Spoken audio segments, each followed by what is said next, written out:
भगवान श्री कृष्ण ने किया पहला कॉस्मेटिक सर्जरी। किसका?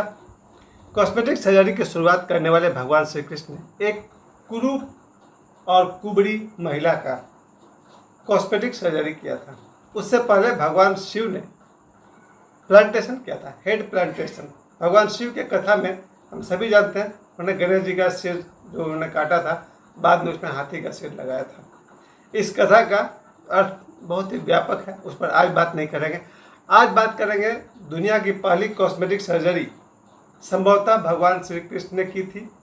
उससे पहले किसी ने किया होगा, ऐसी कोई चर्चा मैंने तो कहीं पढ़ी नहीं है। लेकिन भगवान श्री कृष्ण ने पहला कॉस्मेटिक सर्जरी किसका किया, उसको समझेंगे हम लोग। द्वापर युग में भगवान कृष्ण के समय में कंस मामा की एक केयर टेकर थी। कंस मामा की एक केयर टेकर थी कुब्जा। वो कुबड़ी थी, वो पीठ निकाल करके डंडा हाथ में लेकर के चलती थी, क्योंकि कुबड़ होने के कारण झुकी हुई थी और उसका शरीर का बैलेंस ठीक नहीं था, तो हाथ में एक डंडा लिए रहती थी। बूढ़ी तो नहीं थी, संभवतः युवा थी। अब ये कुब्जा जो है, ये कंस की अटेंडेंट है, उसकी केयरटेकर है, और उसका काम था कंस के शरीर में चंदन और मेकअप का सामान लगाना। एक दिन की बात है, भगवान श्री कृष्ण अपने भाई बलराम जी के साथ वहाँ से गुजर रहे थे। उन्हें कुछ खुशबू महसूस हुआ और उन्होंने कहा, दाऊ भैया, यहाँ कुछ बहुत ही सुंदर चंदन की खुशबू आ रही है। देखा तो सामने से वो कुबड़ी आ रही थी, वही कुब्जा आ रही थी, जिसको देखकर गाँव वाले बोलते थे, वो देखो कुबड़ी जा रही है। और इस बात से बहुत दुखी थी कि पूरे गांव के लोग उसको कुबड़ी कहते थे। अब यहाँ मैं कहना चाहता हूँ कि आपका जो शरीर है, अगर वो सुंदर है तो इसके पीछे ये कहा जाता है वो आपके सुंदर विचार के कारण है, आपके सुंदर कर्म के कारण है। जिस व्यक्ति के विचार सुंदर नहीं होंगे, जिस व्यक्ति के कर्म सुंदर नहीं होंगे, उसका शरीर भी सुंदर नहीं होगा। ऐसी मान्यता है, ऐसी धारणा है कि कुब्जा का शरीर कुरूप इसलिए था, एक तो उसका चेहरा भी सुंदर नहीं था, ऊपर से कुबड़ी थी, और इसलिए थी क्योंकि कोई व्यक्ति अगर पिछले जन्म में बुरे कर्म करे तो इस जन्म में वो कुरूप हो सकता है। मान लीजिए किसी ने पिछले जन्म में किसी का हाथ पैर तोड़ दिया हो, इस जन्म में वो खुद ही लंगड़ा हो सकता है। किसी ने पूर्व जन्म में किसी पर अत्याचार किया हो, इस जन्म में वो अंधा हो सकता है। ये जो सिद्धांत है, ये सनातन धर्म का है, भागवत गीता का है, जहाँ पुनर्जन्म की बात भगवान श्री कृष्ण कहते हैं। भगवान श्री कृष्ण ने भी पुनर्जन्म की बात की, गौतम बुद्ध ने पुनर्जन्म की बात की, भगवान महावीर ने पिछले जन्म की बात की। अब और कोई माने या न माने, मुझे कोई फर्क नहीं पड़ता है, क्योंकि मैं इन तीनों के लिए, इन तीनों में को मानता हूँ। भगवान बुद्ध ने कहा, मैं उसको मानता हूँ। भगवान बुद्ध ने जो कहा, मैं उसको मानता हूँ। भगवान महावीर ने जो कहा, उसको मानता हूँ। भगवान कृष्ण ने कहा, उसको मानता हूँ कि पिछले जन्म में अगर किसी ने बुरे कर्म किए हों तो वो इस जन्म में कुरूप हो सकता है। और इसलिए मेरा मानना है कि जो लोग भी सुंदर हैं, इसका एक कारण ये भी हो सकता है, उन्होंने पिछले जन्म में कोई बहुत सुंदर सुंदर कर्म किए होंगे।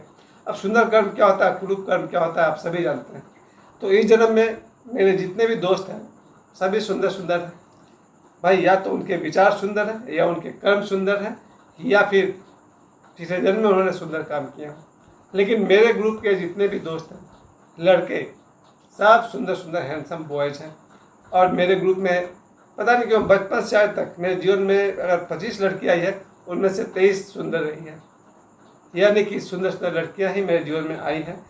या फिर उसको कहते हैं कि जो लोग आपको अच्छे लगते हैं वो आपको सुंदर दिखते हैं।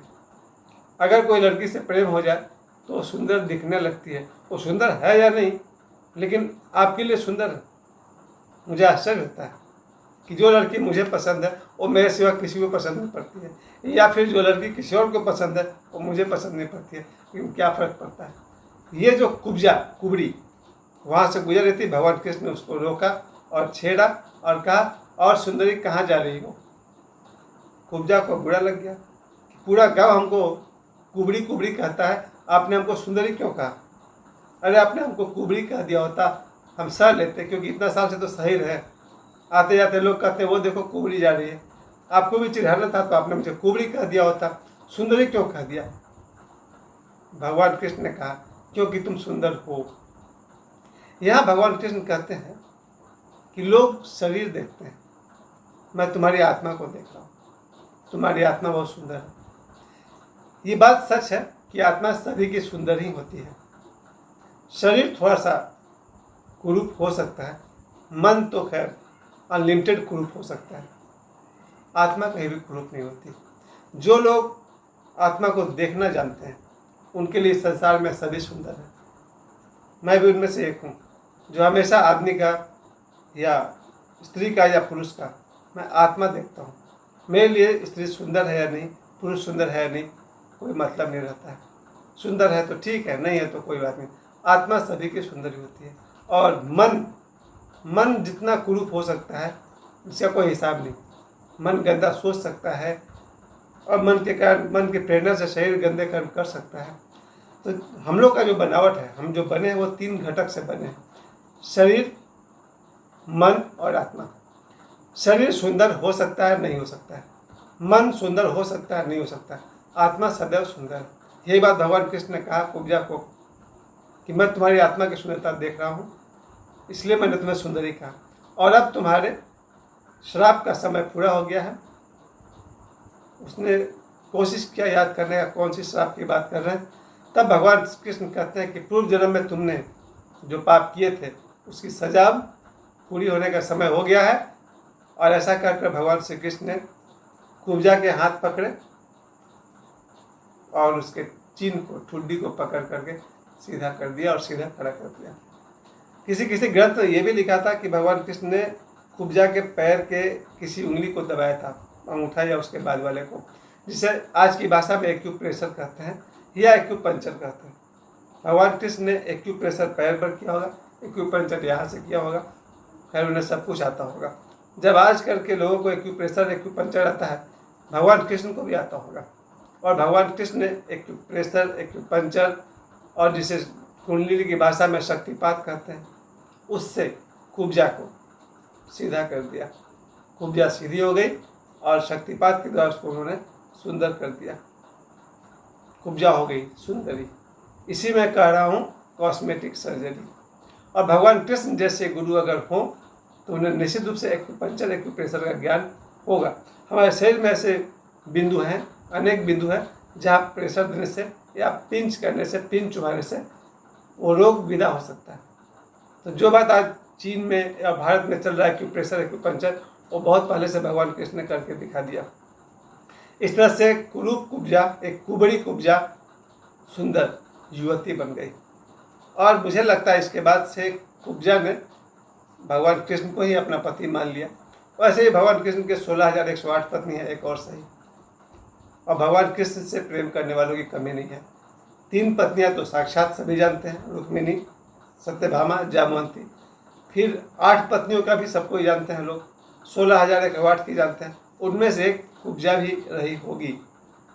खैर, और बहुत कुछ कोई ऐसे भी थे जिनसे उस जन्म में विवाह नहीं हो पाया था, जैसे कि मीराबाई। मीराबाई भगवान कृष्ण के गोपियों में से एक थी, जो उस समय उनका नाम था ललिता। और कई जन्मों के बाद जब मीराबाई यहाँ 16वीं शताब्दी में आई है, उन्होंने अपने गीत में, अपने पद में बताया है कि उनका भगवान कृष्ण के समय में उनका नाम ललिता था। ललिता नाम की एक गोपी थी। खैर, मीराबाई का प्रेम 16वीं शताब्दी में जाकर पूर्ण हुआ। इस तरह से भगवान कृष्ण ने किया पहला कॉस्मेटिक सर्जरी कुब्जा पर, कुबड़ी कुब्जा पर, उसका कुबर ठीक हो गया। इसमें मैं एक और बात ध्यान देना चाहता हूँ। मैं अपने जीवन में बहुत सारे लड़कों को तो नहीं और लड़कियों को जानता हूँ जो कुबड़ी की तरह चलती है, यानी कि पीठ निकाल करके चलती है बिना वजह। 1-2 नहीं है, बहुत है, 10-20 है। और मैं उन्हें बार बार कहता हूँ कि सीधा रहो। लड़की को 90 डिग्री एकदम सीधा रहना चाहिए, क्योंकि अगर आप अपना शरीर को बिगाड़ लेंगे तो बाद में वैसे एक पैटर्न बन जाएगा। तो कुछ लड़कियां जो कुबड़ी नहीं हैं पर कुबर निकाल कर चलती हैं, झुक कर चलती हैं, ये बैड पॉस्चर है। लड़की को हो या लड़का हो, 90 डिग्री बिल्कुल सीधा चलना चाहिए। हो सके तो थोड़ा तन कर चलना चाहिए, थोड़ा अहंकारी की तरह चलना चाहिए, लेकिन कुबर की तरह सिर झुका के नहीं चलना चाहिए। कुब्जा की कथा में मैं ये कहना चाहता हूँ, हम अगर सुंदर हैं तो अपने सुंदर विचार के कारण, अपने सुंदर कर्म के कारण, या किसी पिछले जन्म के सुंदर विचार और कर्म के कारण आगे भी और अभी भी जो लोग को लगता है कि वो सुंदर नहीं है, बहुत सारे लोगों को एक ख्याल है कि वो सुंदर नहीं है, उनका रंग काला हो सकता है, रंग सांवला हो सकता है, हाइट कम हो सकता है, और टेढ़े मेरे दांत हो सकता है, वगैरह वगैरह, आपको जो भी लगता हो। कोई भी लड़का या लड़की अगर अपने आप को सुंदर मानता है, मेरी तरफ से वो एक काम करे, वो अपने विचार को सुंदर करे, अपने कर्म को सुंदर करे, अपने भाव को सुंदर करे, सुंदर काम करे, वो ज़रूर सुंदर हो जाएगा। एक दिन में न सही, 3 दिन में, 3 साल में, 30 साल में। हमारे सुंदर कर्म, हमारे सुंदर विचार, हमारे सुंदर भाव हमें सुंदर बनाते हैं। तो इस तरह से भगवान कृष्ण ने पूजा का कॉस्मेटिक सर्जरी किया। जय श्री कृष्ण।